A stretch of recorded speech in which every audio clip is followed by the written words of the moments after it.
heavy burdens, and I will give you rest. When Jesus spoke of burdens and our coming to him, he was most certainly talking about the burdens of care and anxiety and labour that we are all familiar with. All of us, from the youngest to the oldest, know about burdens, and we need to be aware of the rest that is ours when we come to the Lord and focus once more on what it is that's important. The rest that comes when we take a break, when we take time to connect, to reconnect to God. That's one of the functions of prayer and worship, of being here, a time for reminding ourselves of just who is in charge and just exactly what our priorities in life are. Come to me, all you who are tired, all you who are feeling drained, all you who are burdened by a sense of disappointment and letdown, all you who are exhausted by the struggles of life, by your sense of duty and your knowledge of what is right and what is wrong, and I will give you rest. I will cleanse you. I will fill you with new joy and establish you in a relationship with God that will give you new life here and in the world to come. Excellent. I, for one, need a good long rest. But sadly, inevitably perhaps, Jesus doesn't stop there. Our gospel reading doesn't end with the promise of endless ease. Jesus carries on and frankly nearly ruins it, because in the very next verse, we hear about the yoke he is placing on our shoulders. And in the final verse of today's reading, he talks about burdens again. Admittedly, they're light, but they are still burdens. What are these burdens, these obligations that are being placed upon us? It's very hard not to revolt against any thought of future restraint, especially after we've been promised release. It goes so very much against the culture of the times, doesn't it? I must live my own truth. I'm in charge of my own destiny. I must be myself. No one tells me what to do. But is this really the way of the cross? Is this really the best way to serve God and our neighbour, by sacrificing all thought of others so that we might indulge ourselves in a personal freedom which will ultimately damage not only ourselves but possibly others also?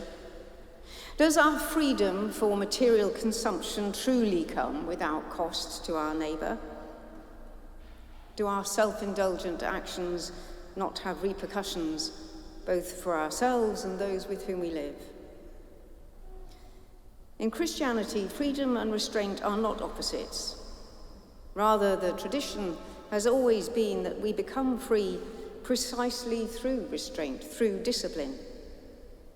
Real freedom is not the ability to do whatever our impulses, our unquestioned, undisciplined, quite possibly lethal impulses suggest from moment to moment. Real freedom is the freedom to be what we were meant to be, a creature living in partnership with God and the rest of creation.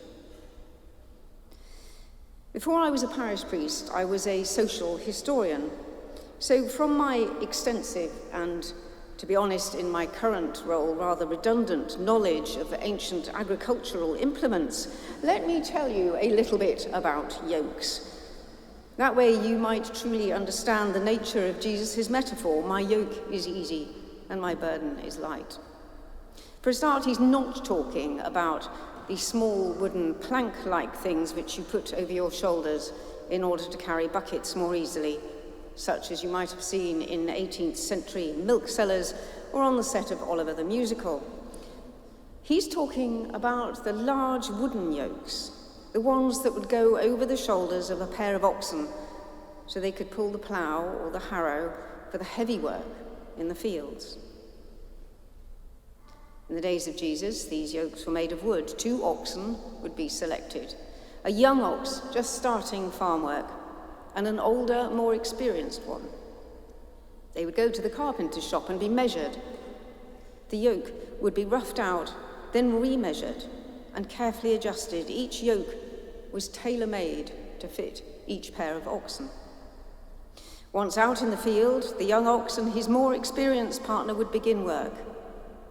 When the younger one tired or stumbled, the older one would take on the weight of the yoke to allow the younger one time to recover. A sense of teamwork, of mutual support, would build up between the two. In order to work effectively, it's important not to become distracted, to fix the gaze on the horizon and work to meet it, efforts gauged by the approaching nearness of the end of the task.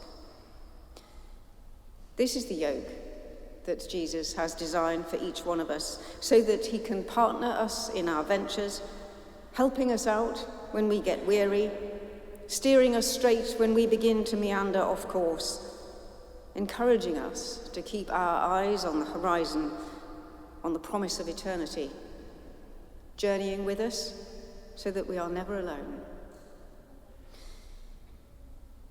I'm sure you are now all aware that yesterday Sarah Foote took upon herself the burden of Dean of this foundation. It is neither a light nor an easy burden.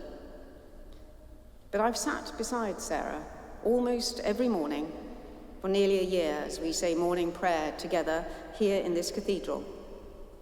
And I'm pretty sure that she has not taken this burden upon herself alone. She has yoked herself to Christ. She will work with him and learn from him, and in him she will find rest for her soul.